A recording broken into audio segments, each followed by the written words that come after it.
Ni mtu gani ambaye utasema amekuwa na ni mtu gani ambaye utasema hakui? Nimeyataja hivyo viashiria, lakini hivi vyote nimevigawanya katika makundi haya mawili. Mtu wa kwanza ambaye anakuwa ni mtu ambaye anaishi katika tabia za rohoni. So ukitaka kujipima kwa ufupi hayo mambo yote na mengine mengi, kwamba mimi ninaongezeka, mimi ninakuwa ama sikui, kitu cha kwanza katika ukuaji utaona kwamba unaishi tabia za rohoni.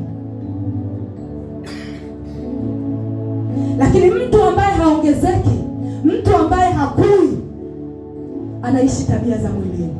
Bwana Yesu asifiwe. Kitabu cha Wakorintho wa kwanza ile sura ya 3.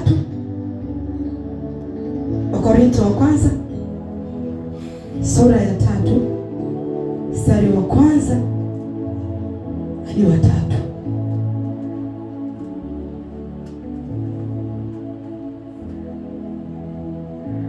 Wakorintho wa kwanza ile sura ya 3 mstari wa kwanza hadi wa 3.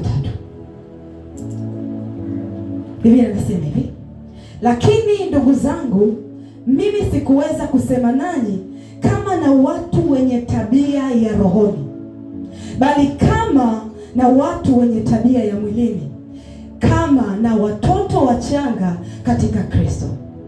Mstari wa 2, naliwanywesha maziwa, sikuwalisha chakula, kwa kuwa mlikuwa hamjakiweza, naam hata sasa hamkiwezi.